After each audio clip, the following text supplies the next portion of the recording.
Everyone. Welcome to Nike Inc.'s fiscal 2025 first quarter conference call. For those who want to reference today's press release, you'll find it at investors.nike.com. Leading today's call is Paul Trussell, Vice President of Corporate Finance and Treasurer. Now, I would like to turn the call over to Paul Trussell. Thank you, Operator.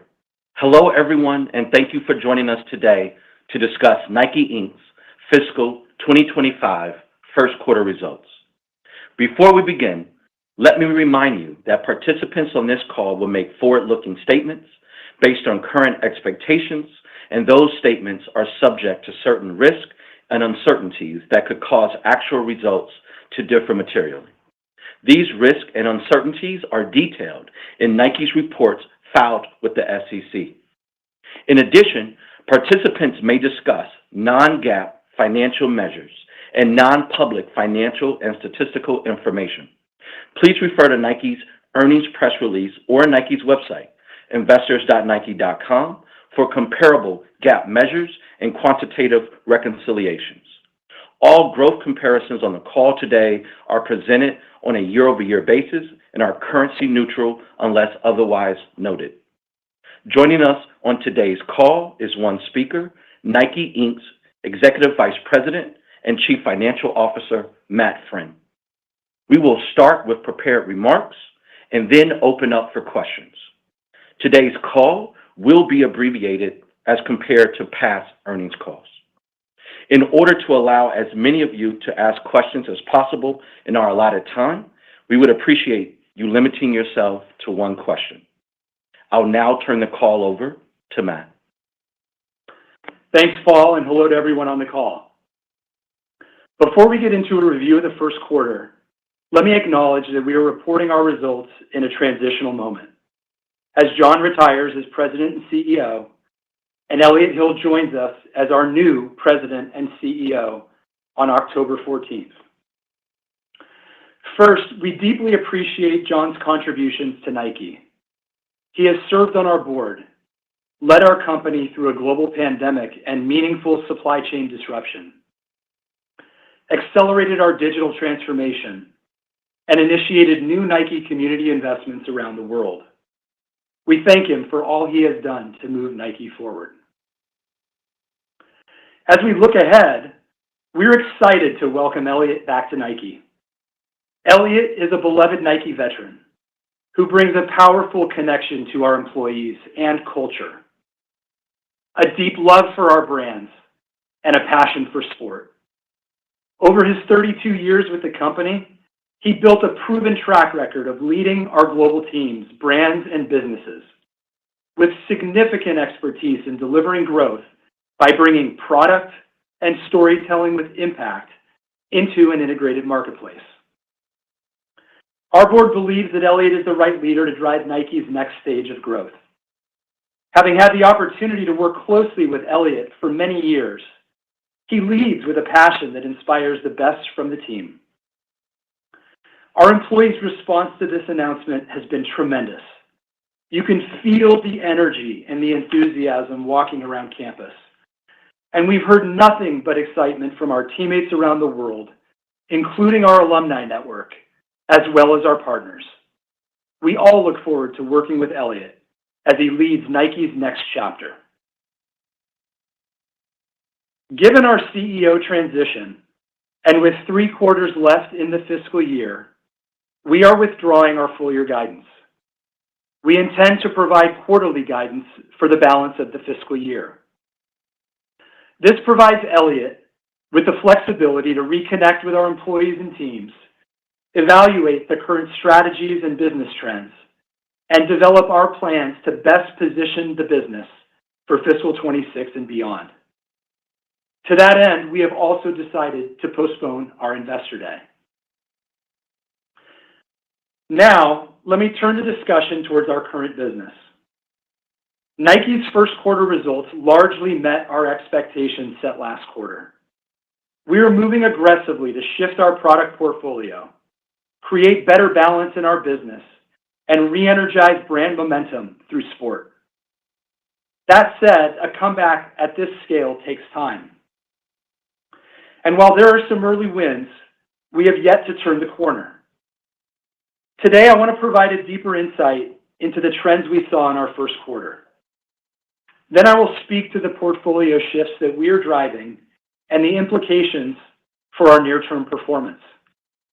I will also touch on some of those early wins, including indicators to track our progress. And last, I will review our financial performance and Q2 outlook. Let's start with a deeper look into the first quarter. While Q1 revenue was largely in line with our plan 90 days ago, we delivered lower unit sales than we expected, partially offset by a higher ASP. Traffic declines across Nike Direct were more significant than we anticipated. We saw particular softness in traffic on Nike Digital, as well as in our partner stores in Greater China. As a result, retail sales underperformed our plan, including our wholesale partners, with slightly elevating marketplace inventories, requiring higher levels of promotional activity in Q1 to drive conversion. This included the back-to-school period, as our results underperformed the market.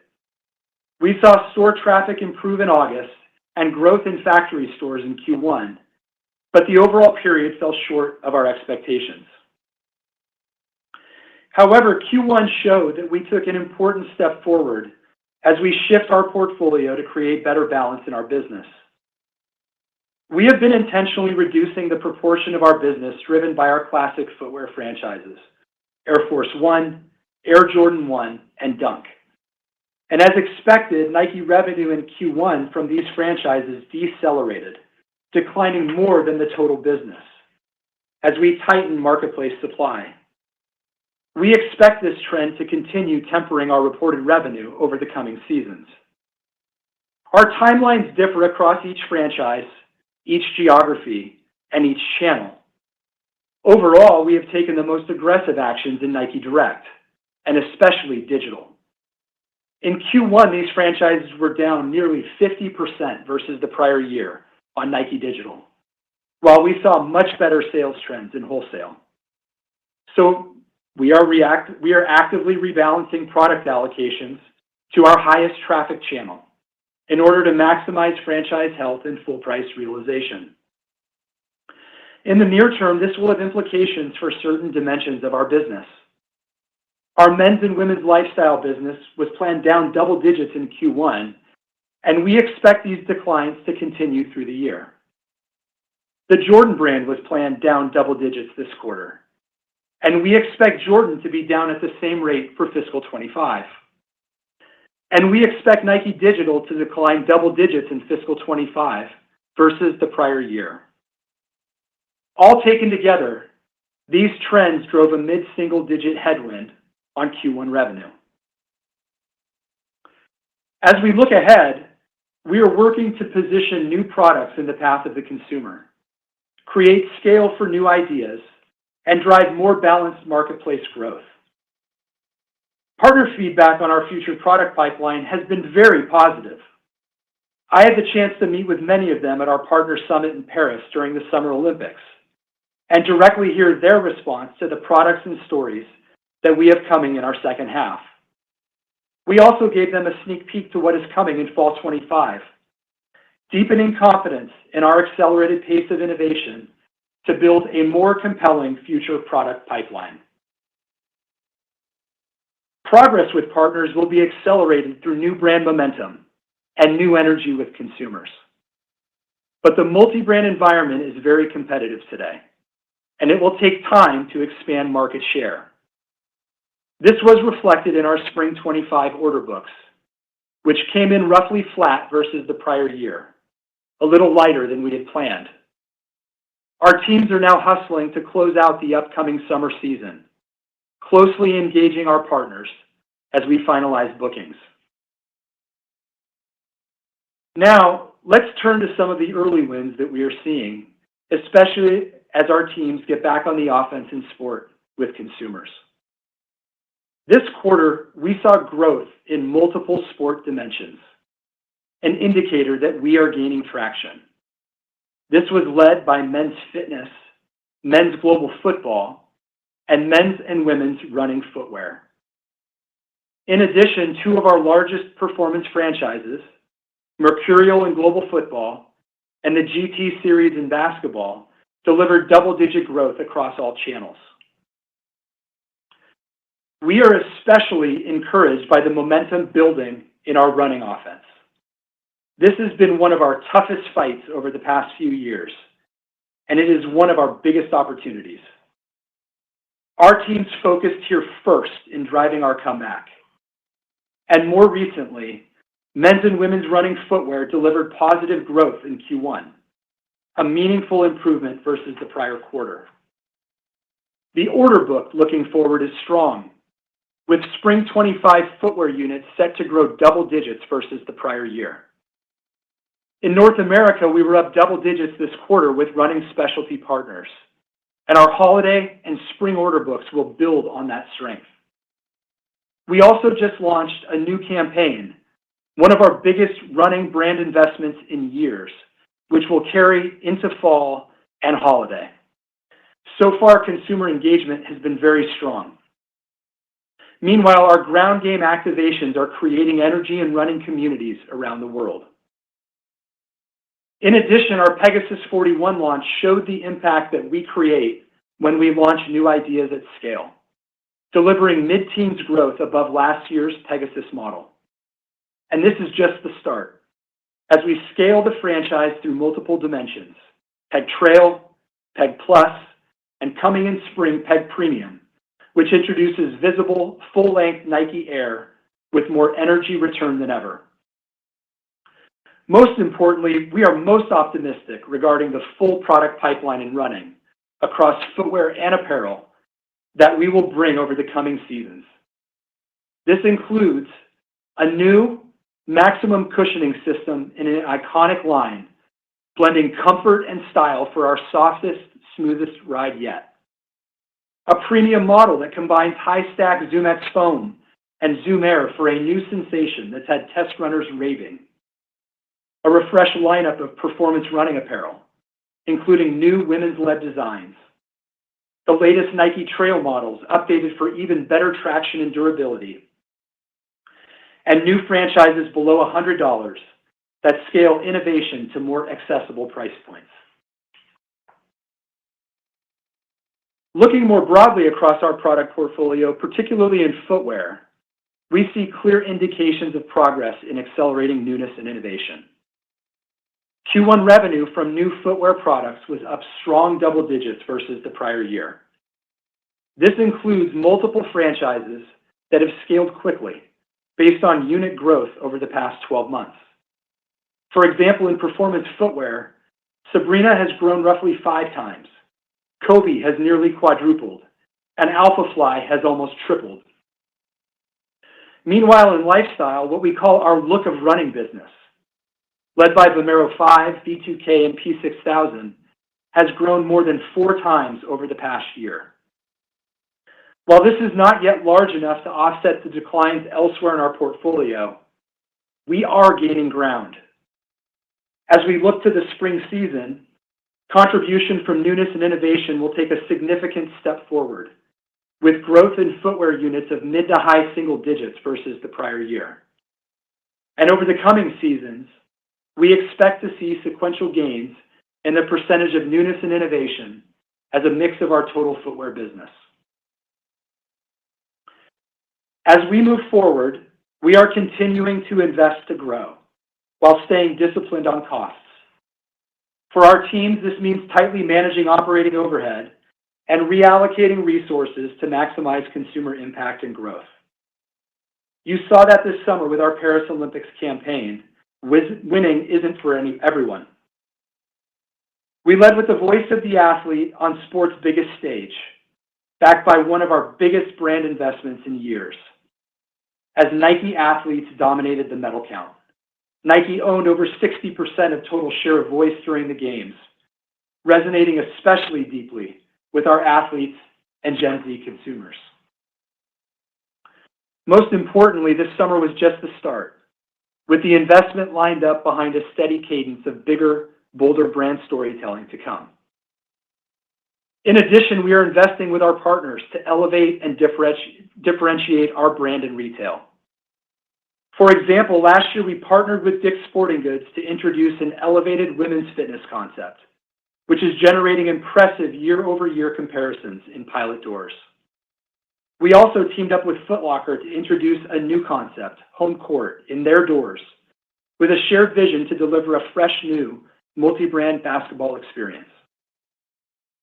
By bringing the best of Nike, we create sport-inspired distinction for consumers and deliver attractive returns for both Nike and our partners. Together, we shape the kind of retail environments that drive competitive separation and segment the marketplace for growth, enabling us to serve consumers through strong assortments with full expression across each dimension of our portfolio. All told, we expect that the return to strong growth will take time, but we believe that we have all the right building blocks, especially with Elliott now leading us forward. Now, let me turn to our first quarter financial results. In Q1, Nike Inc. revenue declined 10% on a reported basis and 9% on a currency-neutral basis. Nike Direct was down 12%, with Nike Stores up 1% and Nike Digital down 20%. Wholesale was down 7%. Gross margins expanded 120 basis points to 45.4% on a reported basis, primarily due to lower Nike brand product costs, lower warehousing and logistics costs, and benefits from strategic pricing actions in the prior year. SG&A declined 2% on a reported basis, with accelerated investment in demand creation more than offset by a reduction in overhead expenses, primarily driven by wage-related savings. Our effective tax rate was 19.6%, compared to 12% for the same period last year. Diluted earnings per share was 70 cents. Next, let me turn to our operating segments. Given similar themes across many of our geographies, I will keep my comments here briefer than usual. In North America, Q1 revenue was down 11%. Nike Direct declined 11%, with Nike Digital down 15% and Nike Stores down 1%. Wholesale declined 11%, reflecting unfavorable shipping timing. EBIT declined 15% on a reported basis, with gross margin expansion offset by higher investment in demand creation. This quarter's highlights included brand activations around a full summer of hoops. We engaged players and fans with our New York versus New York series, our WNBA All-Star celebration, Jordan Grassroots basketball in Chicago and LA, and our Mamba League Invitational. In EMEA, Q1 revenue was down 12%.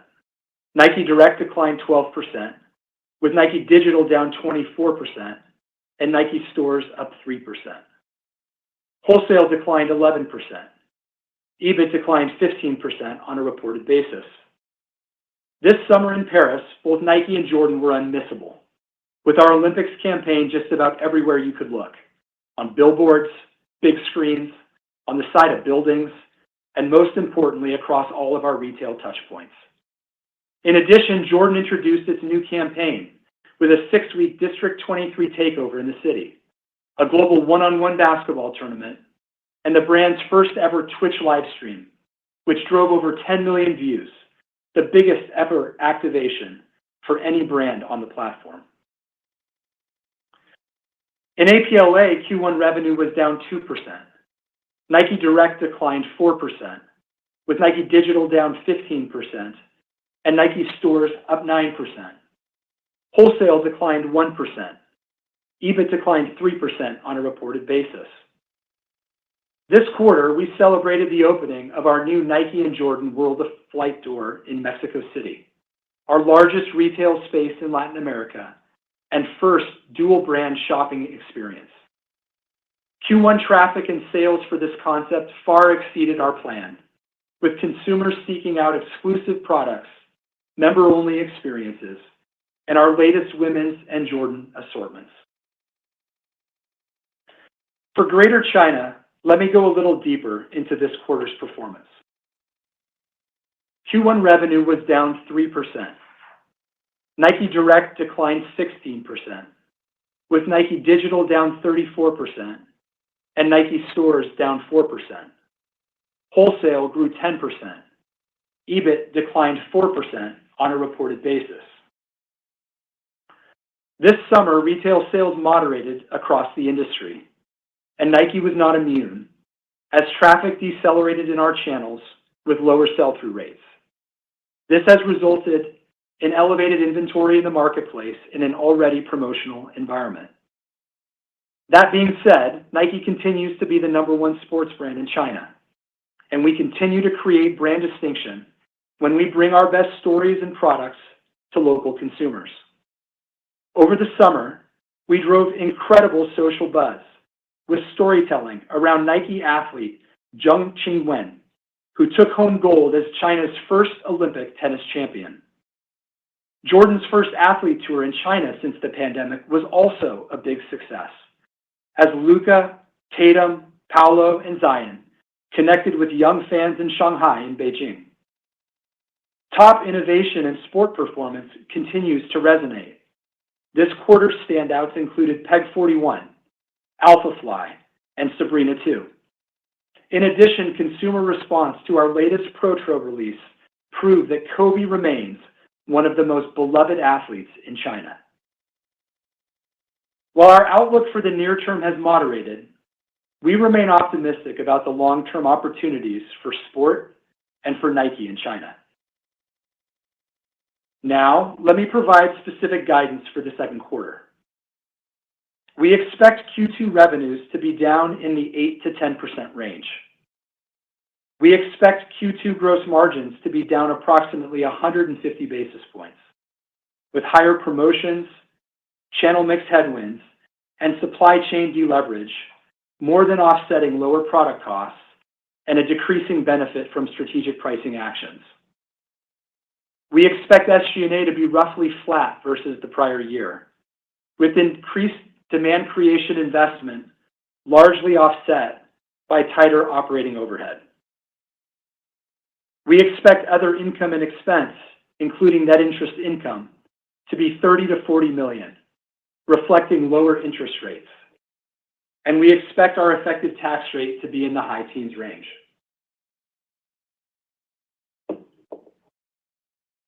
Although we will not be providing full year guidance for the remainder of this fiscal year, we do want to provide additional color to help you understand our latest read of Nike's business trajectory as we see it today prior to our leadership transition. Looking forward, our revenue expectations have moderated since the start of the year, given traffic trends on Nike Digital, retail sales trends across the marketplace, and final order books for spring. Franchise management actions will continue throughout the year, and we expect a similar impact in scale to what we experienced in Q1. However, we continue to see indications of slight second half improvement in revenue trends versus our first half, as we plan to introduce and scale newness and innovation across the marketplace. We now expect gross margins to decline versus the prior year due to incremental headwinds based on the previously mentioned factors. We intend to remain disciplined on cost, especially operating overhead, while we invest to fuel brand momentum. Before I wrap, I'd like to finish with this. Throughout our history, Nike has always faced pressure. Nike was born through adversity. Every obstacle, every setback was an opportunity to learn, to adjust, and to improve. This is a foundational mindset at Nike, inspired by athletes and competition. And today is no different. Adversity creates sharper focus, leading to innovation and new growth. We will continue to address the challenges head on, and we look forward to doing so with Elliot's leadership. With that, let's open up the call for questions. Thank you. We will now begin the question and answer session. If you'd like to ask a question, please press star one on your telephone keypad to raise your hand and join the queue. Your first question comes from Bob Drbul. Please go ahead. Hey, Matt. Good afternoon. Hey, Bob. I was just wondering if on the inventory situation, I think you talked about, specifically China being elevated. Can you sort of break down some more regional, your perspective on where we are with inventories regionally with some of the, I don't know if I use the word dislocation, with some of the classics, North America specifically? Sure, Bob. I'd start by saying that as we look at the performance of our business over the last couple of seasons, retail sales have underperformed plan. And that's a statement about the overall portfolio. It doesn't specifically relate to just the classics. While we saw growth in retail sales in North America and China in Q1, we are seeing slightly elevated inventory as a result of the retail sales plans falling behind. And so as we've looked at our outlook for the remainder of the year, and the commentary around trends moderating, we've taken into consideration a more muted point of view on retail sales trends and also the gross margin implications of needing to not only be more promotional to work through some of this elevated inventory, but also acknowledging the fact that the outlook for the balance of the year is going to require us to be more promotional as we're scaling new ideas and concepts while working through the rest of the product portfolio. Your next question comes from the line of Alex Stratton with Morgan Stanley. Please go ahead. Perfect. Thanks a lot, Matt. I just wanted to drill down on this kind of unit disappointment in the quarter. Have you guys identified what exactly the biggest challenges or I guess problem areas are that you didn't expect a few months ago? And then just zooming out, as you look forward, have you guys identified the key metrics you're monitoring just to gauge comeback progress throughout the year? Yeah, Alex. I mean, overall, when we look at the business in its total, we're encouraged by the performance that we've seen on the new products that we've brought to market. And we've delivered, I mentioned we delivered double-digit growth in our new products. And it continues to give us encouraging signs as we see the team's focus on sport and performance and the way that those products are landing in the marketplace and the growth that we're driving. As it relates to our performance in the quarter and the unit misses, I would start by saying that in Greater China, we did see performance in the quarter underperform our plan. And so, that was one factor that impacted our unit decline. What I would say more broadly than that is just general macro across the different geographies. We just saw more softness for another season. And so our teams are on it. They are focused on moving through these slightly elevated inventories. They're not in a place that cause us significant concern at this point in time, but they do require us to be proactive and to take action.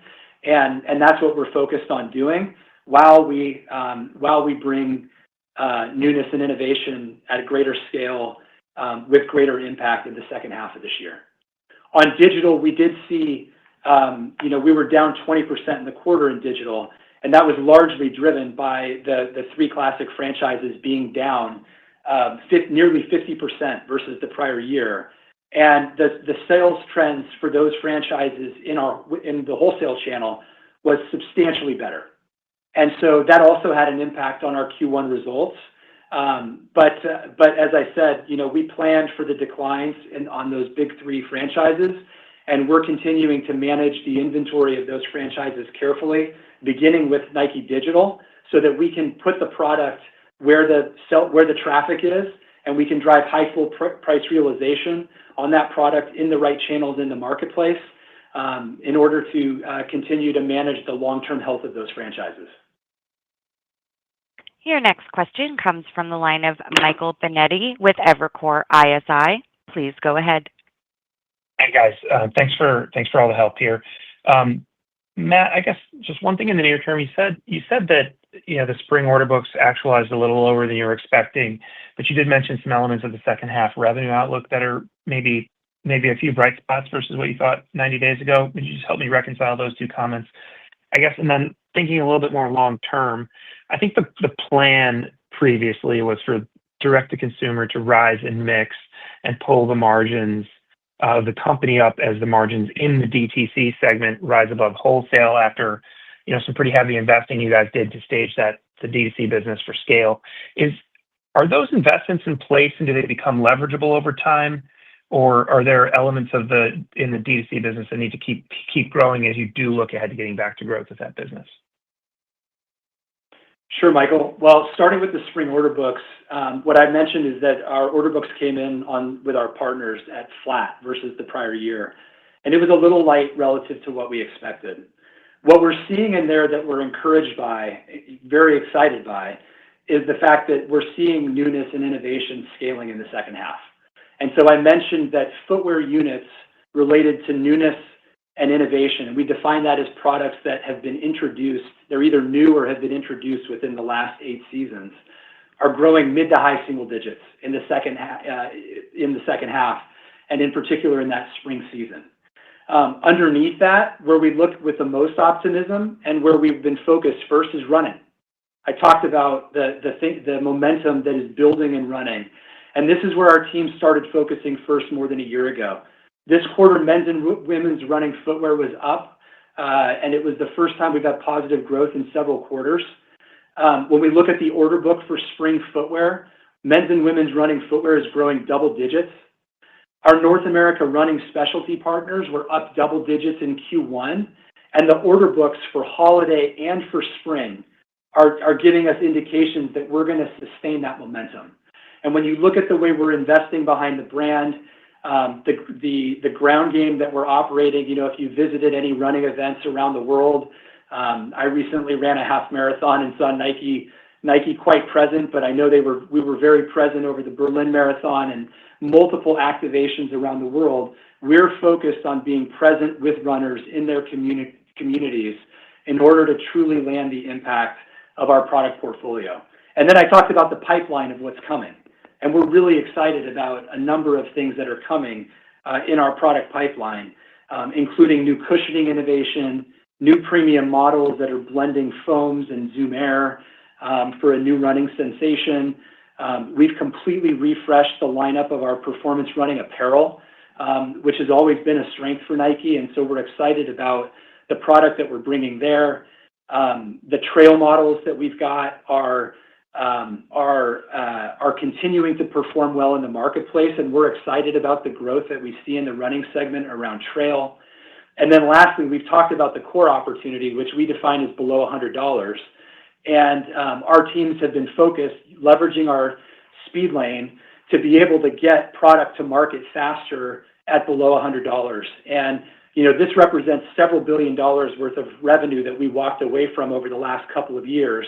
And our partners are very excited about the new product that's coming in this dimension. So running and core are the two areas where we're most optimistic that we see momentum building from a innovation and a newness perspective. As far as your question about DTC and the investments that we've made in DTC, we continue to see opportunities to more profitably run our direct business. We talked about the investments that we were making against expectations for further growth, and we were largely meeting the demand that the consumer was driving towards those channels. We continue to see opportunities to drive efficiencies in the profitability of our direct business, and that includes a higher mix of full-price product in our direct channels, but also leveraging supply chain capabilities against the capacity that we've in effect built to serve our DTC business. As we've talked about for the last couple quarters, our focus is on driving growth across the entire marketplace, balanced growth across the entire marketplace. And that is where our teams have been focused, and that's where you'll continue to see us trying to drive growth and improve profitability across both dimensions of the marketplace. Your next question comes from the line of Simon Siegel with BMO. Please go ahead. Thanks. Hey, good afternoon, guys. Matt, thank you for all this. Any color you'd be willing to provide, or just order of magnitude on how large each of the core franchises that you are resetting are at this point, and just maybe where you'd like to take them. And then just the revenues were down double digits, but the gross margin still grew nicely this quarter. So any context on the margins of those franchises that are being reset versus the rest of the product? Thank you. Well, Simeon, what we've been talking about for a couple of quarters is trying to create better balance in our business. And over the last couple of years, one of the things that we've talked about, but especially this last year, is that our portfolio has gotten too concentrated, particularly against these the classic dimensions. Our teams have tried to bring new dimension to these classics, and as a result of that, we've created an incredibly large amount of consumer demand. But at the same time, the portfolio was largely too concentrated against these styles. Classics footwear is an important dimension of our overall portfolio. You know, internally at Nike, we refer to these products as icons. They're incredibly culturally relevant, and they will continue to be an important part of our portfolio overall. But this quarter in particular, we took a big step forward in the reduction of these products, causing them to decline more than the total overall business so that we could start to shift the portfolio back in order. And we're going to continue to take those steps over the coming quarters. And what I can tell you is that the continued actions result in us expecting to see a headwind similar to what we experienced in the first quarter. In other words, a mid-single-digit headwind on revenue for the balance of this year as a result of more proactively managing these franchises back into a proper place within the overall portfolio. They are long-tenured products.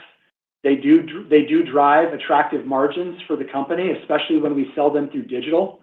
And so part of the pressure on margins and the additional color that we provided on the balance of the year is that by driving the dimensionality more particularly in the Nike direct channels and particularly in the digital channels, it does create a transitory headwind on margin as we right-size the portfolio largely focused on the digital side or the direct side of the business.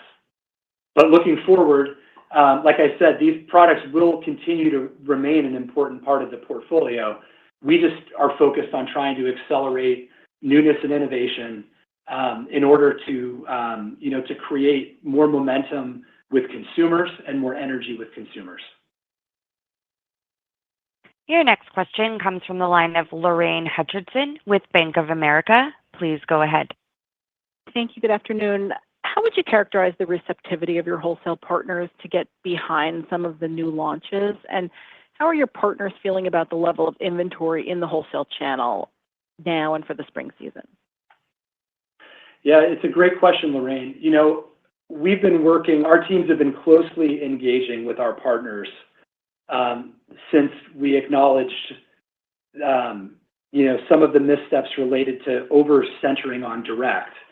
And I think the momentum that we're building with our partners is very encouraging.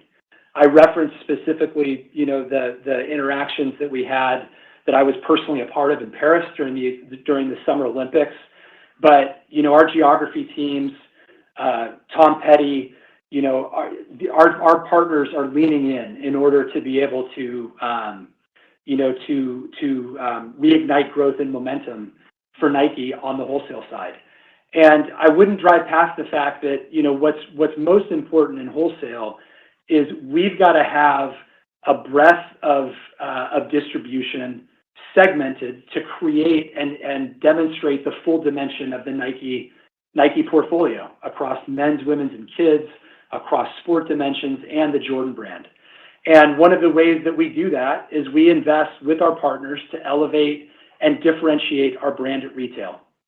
That isn't a new playbook for Nike, but it's one that enables us to play to our strengths. And, we've got a couple of proof points that we're already working on with partners on the sporting goods side. We're excited about the women's pad and concept, the women's fitness concept that we've been testing with Dick's in their house sport. It's set to be ready to pilot given the returns that it's driving for both us and for Dick's. We're excited about bringing new energy to basketball with Foot Locker. You remember the House of Hoops concept, coming forward now with this new home court concept. And to be honest with you, maybe I'll take an opportunity to tie this a little bit back to Elliott because, this is a similar approach that we took when we ignited growth in North America back in 2010. When we say things like we need to sharpen our focus on sport, it doesn't just mean that we need to sell more performance products. What it means is that we have to create deeper connections with consumers through sport. And that's where our relationship starts. And when we create deep connections with consumers through sport, that enables us to extend into sportswear and lifestyle. And one of the things that we did in North America back in 2010 when our business was stagnating from a growth perspective, and Elliott was a new general manager at that time, was we reprofiled the marketplace around sport to ignite growth in the marketplace. And the net result of that was double-digit growth over the next 4 years and really set the foundation for Nike to grow throughout the decades of 2010. And so that is where our focus and our attention has been. Digital is still and direct is still an important part of our overall marketplace strategy. Having direct connections with consumers is strategically important.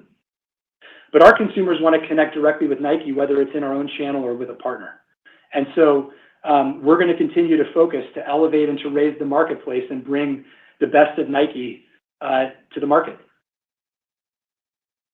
Your next question comes from the line of Paul Lejuez with Citi. Please go ahead. Hey, thanks, guys. You mentioned running up double digits in North America and you're running specialty partners. Can you talk about how far that business has fallen from peak to trough, how much you think you have to regain in that channel within North America? And then also the second quarter gross margin decline that you mentioned, can you just dimensionalize that by region, where your bigger pressure points are? Is it across the board? Where are the larger declines versus smaller declines? Thanks. Well, on your first question, Paul, what I would say is that we've acknowledged that we've lost market share in the running specialty channel. More than 4 years ago, we pulled back on our engagement with that channel, and as a result of that, we saw market share losses. But what I would also say is that the importance of investing and connecting in the running specialty channel extends way beyond the business impact of driving revenue there. It's about the community of running. It's about connecting directly with runners. And while we've seen tremendous success at the top of the pyramid with innovation, with marathons and on the track, we haven't made as much progress with everyday runners. And that's where our team's focus and attention has been over the last year. And what I can tell you is that some of the statistics that I highlighted are there as indicators for us and for you to see the momentum that's building for us in that dimension of the business. And it is incredibly important to Nike. Nike's a running company. Nike's a running brand. And it's incredibly important for Nike to win with runners. And so our commitment to reinvesting in those channels with those partners on the ground every day is how we're going to change the trajectory of this business. And the proof points and the indicators that I provided are our early signals of confidence that this momentum is building. And then the pipeline of product that we've got coming behind it, we're incredibly excited about. And you'll see it extend from running specialty into sporting goods. You'll see some of these innovations cross the line into lifestyle based on the ways that we bring the product to market. And so we're deeply encouraged by that momentum that's coming in running. As it relates to the second quarter margin question, I guess what I would tell you is this. There are a number of puts and takes between Q1 and Q2 on margin. And the higher promotions that we referenced, some of the channel mix headwinds, the supply chain deleverage, as well as the actions to manage the marketplace, they're largely across the portfolio. I wouldn't point out one particular geography more so than the other in terms of where, a particular challenge lies. We are seeing a lessening benefit from product costs in Q2 and from strategic pricing actions in the prior year, which we still saw in Q1 of this year. And so that's also playing an impact on the year-over-year comparisons. And then I guess what I would also highlight is, we're watching the East Coast port strike really closely. We haven't baked anything in for a timeline on the East Coast port strike, but that's a possibility of a risk related to what we're talking about right now. We have time for one more question, and that question comes from Brooke Roach with Goldman Sachs. Please go ahead. Good afternoon, and thank you for taking our question.